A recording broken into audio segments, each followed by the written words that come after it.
कि हमारे फ्लैट में एक डेड बॉडी है।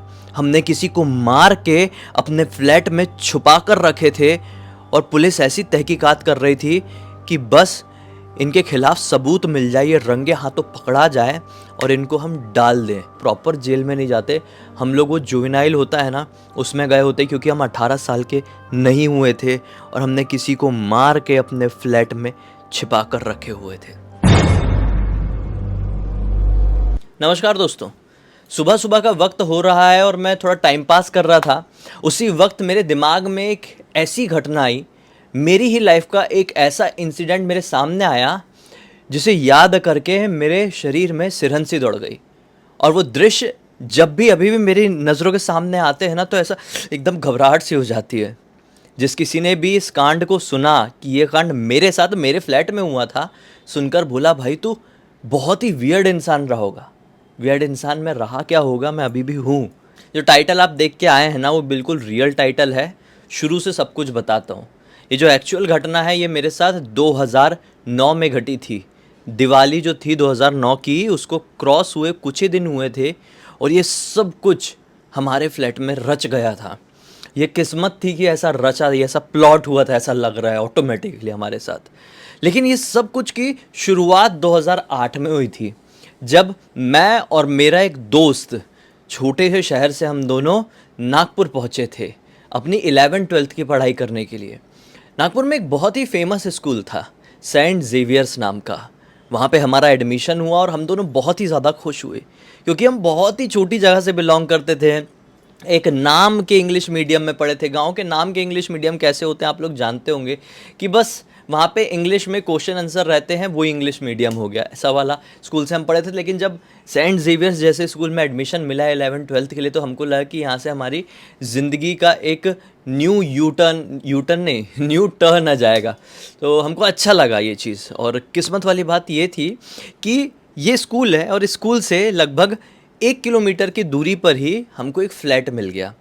मतलब हमारे कुछ पहचान वाले लोग वहाँ पर रहते थे, तो उनके थ्रू हमको ये फ़्लैट मिल गया।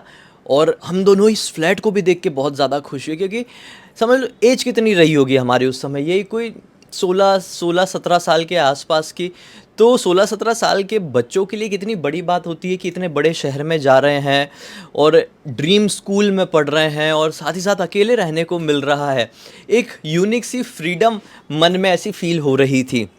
लेकिन असली कांड शुरू हुआ पेरेंट्स के वहाँ से जाने के बाद। पेरेंट्स ऑब्वियसली हमें छोड़ने के लिए आए हुए थे, 1-2 दिन हमारे साथ रुके, मेरे पापा भी रुके हुए थे।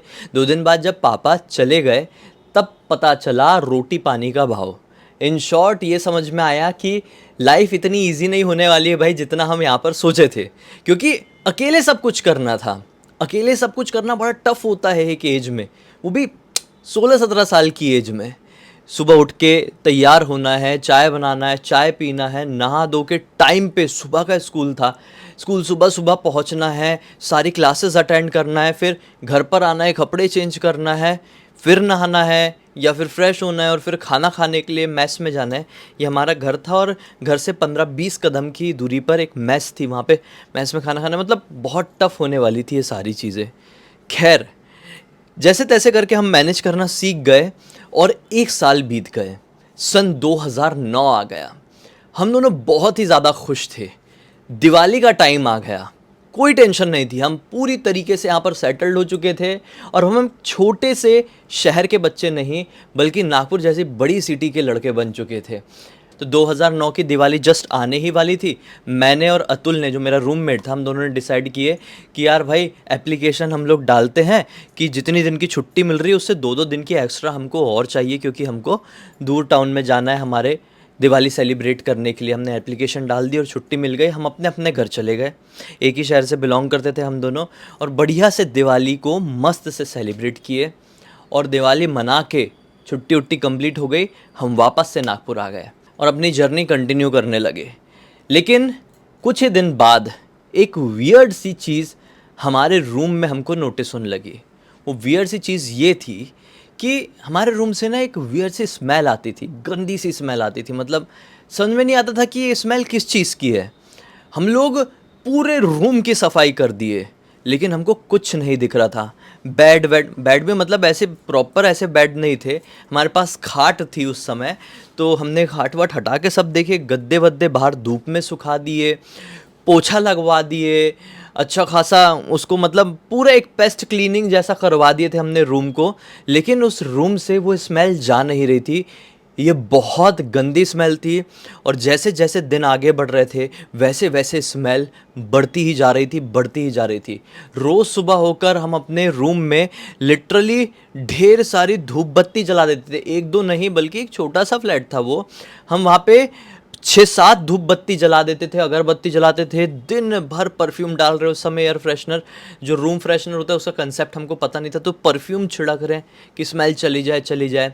सुबह स्कूल जाते थे, स्कूल से जब दोपहर में लौटते थे तो स्मेल इतनी ज़्यादा गंदी रहती थी कि कुछ समय तक हमको रूम खुला करके छोड़ना पड़ता था। एक दिन मकान मालिक किराया लेने के लिए आया और जैसे ही हमने दरवाज़ा खोले मकान मालिक की हालत ख़राब, बोले ये क्या है, किस चीज़ की स्मेल आ रही है।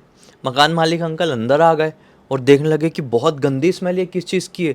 अंकल देख लो, हमको खुद को समझ में नहीं आ रहा है, कुछ प्रॉब्लम है। तो अंकल ने भी पूरा देखा, अंकल को भी कुछ नहीं दिख रहा है यार, दिमाग काम नहीं कर रहा है। अंकल ने मतलब 3-4 ऐसे उनके लगे लगे फ्लैट है जो रेंट पे दिए हुए हैं, सिर्फ हमारे फ्लैट से स्मेल आ रही है। अंकल ने बोले ठीक है, मैं किसी को भेजता हूँ जो आजू बाजू जो साफ़ करने वाला होता है, शायद बाथरूम या नाली ऐसा कुछ तो भी गड़बड़ हो गई होगी बाहर के तरफ की, मैं भेजता हूँ। अंकल ने उसी दिन किसी आदमी को भेजे, उसने बाहर बाहर तरफ था हमारा बाथरूम, बाथरूम वगैरह को पूरा साफ़ किया, बाहर की तरफ की नाली को पूरी क्लीन करवाया, लेकिन ये स्मेल कम नहीं हुई और बढ़ने लगी। कुछ ही दिन बाद हमारे एक भैया, मतलब रिलेटिव नहीं थे हमारे, हमारे ही फ्लैट के ऊपर वाले फ्लैट में रहते थे, वो भी इन्हीं अंकल के किराएदार थे। वो आते हैं, वो अपने होम टाउन गए हुए थे, वो आसाम से बिलोंग करते थे, तो उनकी लंबी छुट्टी थी दिवाली की।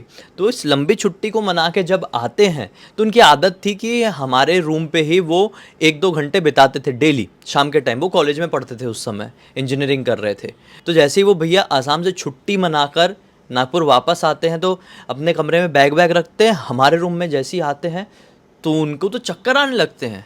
वो भैया की तबीयत ख़राब रहती थी अक्सर, उनको कुछ तो भी ऐसी इंटरनल प्रॉब्लम थी, बड़ी प्रॉब्लम थी, उसके बारे में हम डिस्कस नहीं करते हैं। तो उनको तो चक्कर आने लगा वो स्मेल सुन के, बोलते निखिल अतुल ये तुम लोग क्या कर रहे हो इस रूम में, कुछ प्रॉब्लम है। अब अभी तक तो ये मामला सिर्फ मकान मालिक और हमारे आजू बाजू के फ्लैट वाले लड़कों तक ही थी, लेकिन कुछ ही दिन के अंदर इतनी ज़्यादा ख़राब कंडीशन हो गई थी कि हम दोनों के अलावा वहाँ पे उस कमरे में कोई सांस भी नहीं ले सकता था। और पता नहीं क्यों हमको कुछ फ़र्क नहीं पड़ रहा है, हम चिल हैं। अब हम उस स्मेल में अपने आप को ढाल चुके हैं, हम यूज्ड टू हो चुके हैं। कोई रूम के सामने से भी आ रहा जा रहा है ना, मतलब घर के सामने से भी गुजर रहा है तो ऐसे करके जा रहे हैं। लेकिन ये मामला कितने दिन तक शांत रहता, धीरे धीरे करके 1 महीने बीत गए और कट्टू 1 महीने बाद संडे का दिन था, हम दोनों दोपहर में अपने रूम में टाइम पास कर रहे थे, दरवाज़ा नॉक होता है। हम जैसे दरवाज़ा खोलते हैं तो सामने एक पुलिस हवलदार, देख के हमारी हालत टाइट, क्योंकि बचपन में डर भी लगता है। तो वो हवलदार भी ऐसा, ए क्या नाम है तुम्हारा, नाम वाम पूछने लगा, चलो बाहर निकलो बाहर निकलो। अब हमारी धक धक धक धक धक धक, मेरे कान सुनने हो गए थे, आंखों के सामने सब ब्लर हो गया था, इतना ज़्यादा डर लग रहा था। ये बहुत छोटे थे यार उस टाइम पे। तो सब पूछने लगा क्या करते हो, कौन से स्कूल में पढ़ते हो, ये वो, तुम्हारे मकान मालिक को ने फ़ोन लगाओ। मकान मालिक को फ़ोन लगाए, मकान मालिक को उसने बुला लिया। मकान मालिक आता है और बोलता है कि ये लड़के लोग क्या करते हैं तुम्हारे रूम में, किस चीज़ की स्मेल आती है, तहकीकात होगी, छानबीन होगी। 2 हवलदार आए उसी समय। मकान मालिक ने बोला ठीक है आप छानबीन कर लो, हम खुद परेशान हो चुके हैं इस रूम की स्मेल से। दोनों हवलदारों ने, कितना बड़ा घर था यार, छोटा सा ही घर था वो, प्रॉपर चेकिंग की, एक एक कोने की, एक एक चीज़ को, मतलब लिटरली अलग अलग चीज़ को उठा उठा के सूंघे हैं कि ये हो क्या रहा है। मतलब सबको शक होने लगा कि हमारे फ्लैट में एक डेड बॉडी है, हमने किसी को मार के अपने फ्लैट में छुपा कर रखे थे। और पुलिस ऐसी तहकीकात कर रही थी कि बस इनके खिलाफ सबूत मिल जाए, ये रंगे हाथों पकड़ा जाए और इनको हम डाल दें। प्रॉपर केस तो हमारे ऊपर बनता, लेकिन हम लोग प्रॉपर जेल में नहीं जाते, हम लोग वो जुवेनाइल होता है ना उसमें गए होते, क्योंकि हम 18 साल के नहीं हुए थे और हमने किसी को मार के अपने फ्लैट में छिपा कर रखे हुए थे। बस भाई एक डेढ़ घंटे तक ये छानबीन चली, एक एक कोने में एक एक चीज़ के साथ, कुछ नहीं मिला। कट्टू पुलिस वाले भी थक हार के मुंह बना के चले जाते कि क्या मालूम क्या प्रॉब्लम है इस रूम की। अब ऐसे करते करते एक दो दिन और बीत जाते, हमारे रूममेट्स, वो भैया, वो मकान मालिक, कोई भी हमारे घर के अंदर आता नहीं था और हम लोग लिटरली जंगली बन चुके थे क्योंकि हमारे जैसा कोई भी नहीं था अभी। हम लोग जब बाहर भी निकलते थे ना स्कूल जाने के लिए, तो मोहल्ले पड़ोस के लोग हमें संदिग्ध नज़रों से देखते थे, और जो मॉम डैड थे लिटरली छोटे बच्चों के, वो बच्चों को अंदर करने लगते थे। और ये मैं मजाक के लिए नहीं बोल रहा हूँ, सचमुच में अपने बच्चों को लोग हमसे छिपाने लगे थे। जो मैस वाले भैया थे ना, जब हम खाना खाने के लिए जाते थे तो पहले हमसे मजाक मजाक में बात करते थे, तो हमारे साथ थोड़ी मस्ती करते थे, लेकिन अब वो हमसे मस्ती करना पूरी तरीके से छोड़ चुके थे और वो हमको इस तरीके से ट्रीट करते थे जैसे कि हम पता नहीं कहाँ के क्या है। पहले खाना खाने में लिमिट थी कि इतनी ही रोटियां मिलेगी, इतना ही राइस मिलेगा, लेकिन अब हमारे लिए खाना अनलिमिटेड हो चुका था। मतलब मेरे समझ में नहीं आ रहा था कि सब लोग हमसे डर क्यों रहे हैं।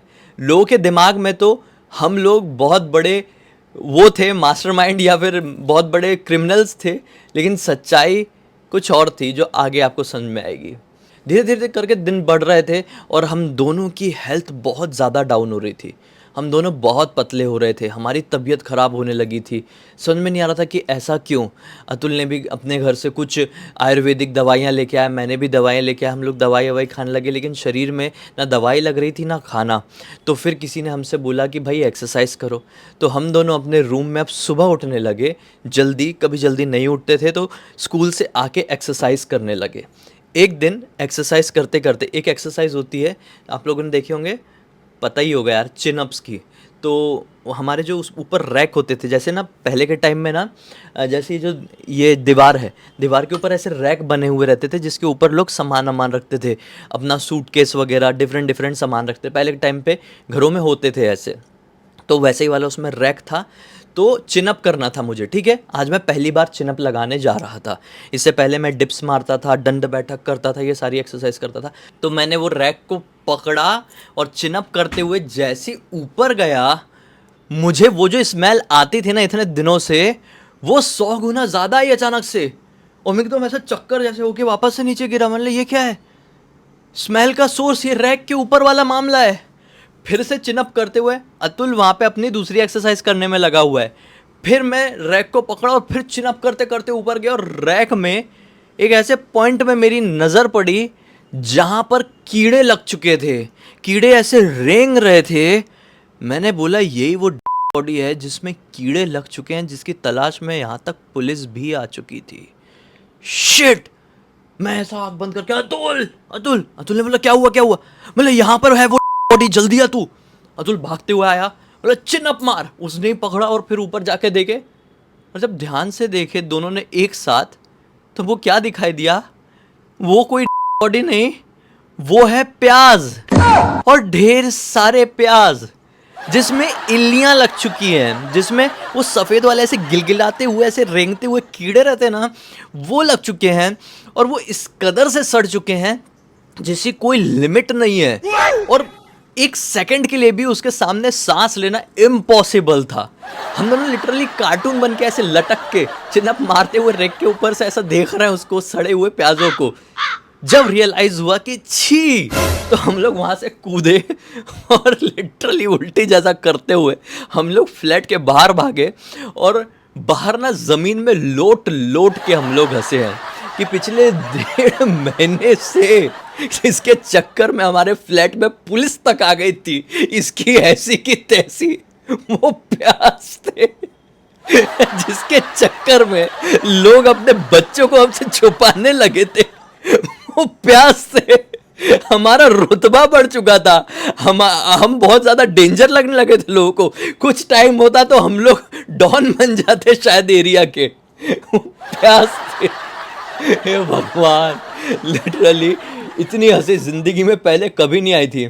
आज भी वो जब विजुअल्स आंखों के सामने आते ना, वो कीड़ों के, वो सड़े हुए प्याज के, उस स्मेल के, तो ऐसे ऐसे रोंगटे खड़े हो जाते हैं। वो स्मेल आज भी मुझे याद है। और आने वाले कुछ और दिनों तक हम वहाँ पर रहे, फिर उस रूम को छोड़ दिए। लेकिन उस रूम की मेमोरी आज तक हमारे दिमाग से नहीं निकल पाई है। बात ये थी कि हम लोग जो दिवाली की छुट्टियाँ मनाने के लिए अपने अपने घर गए थे ना, तो अतुल अपने घर से लेकर आया था ढेर सारे प्याज। ठीक है, होता है ना कि प्याज ज़्यादा मात्रा में कई बार कई लोगों के घर वाले ख़रीद लेते हैं, तो ख़रीद लिए होंगे। अतुल को बोले जा बेटा लेके जा, और खाना खाते टाइम प्याज काट काट के खाना, नागपुर में गर्मी ज़्यादा पड़ती है, इस चक्कर में प्याज लेके आया था। और हमने सामान वामान रखा था और प्याज को रेक के ऊपर डाल दिया था, और रेक के ऊपर डाल के भूल गया था। ऐसा तो सीन हुआ था, मतलब बहुत कुछ हो गया था लिटरली उसकी इस भूल के चक्कर में। खैर, कैसा लगा ये वाला इंसिडेंट आप लोग कमेंट सेक्शन में ज़रूर बताना। मेरी लाइफ में ऐसी बहुत सारी ट्रेजेडी हुई है, मैं सब आपके साथ शेयर कर सकता हूँ इस चैनल में। बताना आप ज़रूर, अच्छा लग रहा है तो लेकर आऊँगा नेक्स्ट वीडियो बहुत जल्दी। अब तक देख लिए थे तो लाइक और हाइप दोनों कर देना। फिर से बहुत जल्दी मिलते हैं, तब तक के लिए बाय बाय।